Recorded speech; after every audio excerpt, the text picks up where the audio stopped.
Hello everyone. तो चलो start करते हैं आज का टॉपिक जो कि है सेल के बारे में।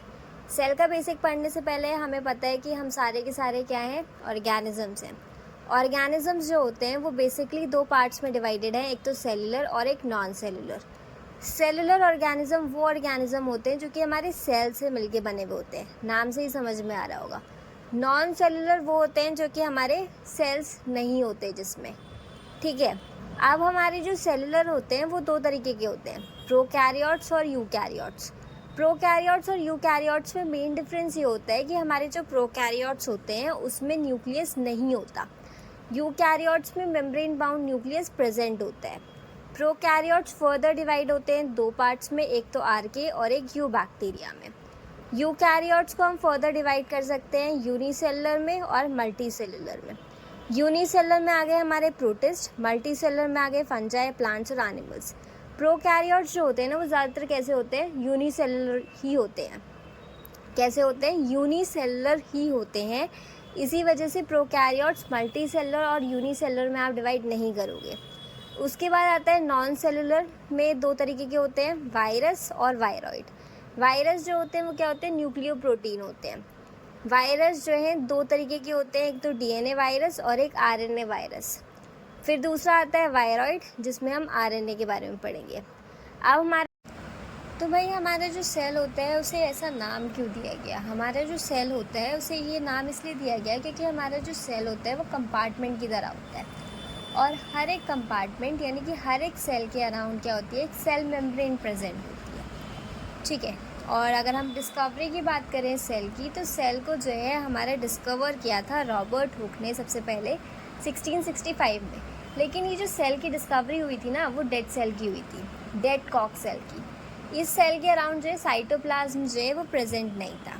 उसके बाद हमारी जो डिस्कवरी की है लिविंग सेल की वो की है एंटन वॉन लिवेनहॉक ने।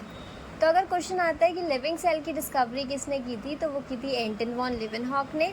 और अगर डेड सेल या फिर सेल की डिस्कवरी सबसे पहले किसने की थी क्वेश्चन आता है, तो वो होती है रॉबर्ट हुक ने की थी, ठीक है। अब हमारा जो एक लिविंग सेल होता है वो एक ओपन थर्मोडायनामिक सिस्टम होता है, क्योंकि वो एक्सचेंज करता है बोथ मैटर और एनर्जी उसकी सराउंडिंग के साथ। हमारा जो एक लिविंग सेल होता है उसे हम एक बायोकेमिकल फैक्ट्री भी बोल सकते हैं। ये जो बायोकेमिकल फैक्ट्री है वो क्या करती है कि वो जो है पहले तो लेती है, सिंथेसाइज करती है और एक्सपोर्ट करती है, डिग्रेड करती है हमारे काफ़ी सारे केमिकल्स को, ठीक है। और इसी केमिकल्स के वजह से हमारे जो है काफ़ी सारे केमिकल रिएक्शंस जो हैं वो आकर करते हैं हमारी जो सेल्स हैं उसके अंदर। यही जो सम टोटल होता है केमिकल रिएक्शन का, वही हमारा डिटरमाइन करता है हमारा जो एक सेल की मेटाबॉलिक एक्टिविटी को। हमारा जो सेल है वो किस तरीके से काम करेगा, तेज़ काम करेगा, धीरे काम करेगा, सही तरीके से काम करेगा, वो यही जो केमिकल रिएक्शंस जो अकर कर रहे हैं हमारी जो सेल है उसके अंदर वही डिफ़ाइन करते हैं, ठीक है। तो सेल क्या होती है, सेल एक बायोकेमिकल फैक्ट्री भी होती है, लिविंग सेल जो होती है। हमारे जो सेलुलर ऑर्गेनिजम्स हैं या फिर हमारे जो सेल्स हैं उसे हम फर्दर डिवाइड कर सकते हैं दो पार्ट्स में, एनर्जी सोर्सेज के बेसिस पे कि उनकी जो एनर्जी है वो किस तरीके से मिलती है उसके बेसिस पे दो पार्ट्स में। एक तो फोटोट्रॉप्स जिसमें वो लाइट का यूज़ करते हैं, और एक कीमोट्रॉप्स जिसमें वो ऑक्सीडेशन करते हैं केमिकल कंपाउंड्स का। ये जो ऑक्सीडेशन है वो ऑर्गेनिक और इनऑर्गेनिक केमिकल कंपाउंड्स दोनों का हो सकता है। फिर आता है हमारी जो सेलुलर ऑर्गेनिजम्स हैं, कार्बन सोर्सेज के बेसिस पे भी दो पार्ट्स में डिवाइड हो सकते हैं, एक तो ऑटोट्रॉप्स और एक हेट्रोट्रॉप्स। ऑटोट्रॉप्स जो है वो कार्बन में CO2 का यूज़ करता है सिर्फ, और हेट्रोट्रॉप्स जो है ऑर्गेनिक कार्बन का यूज़ करते हैं, ठीक है।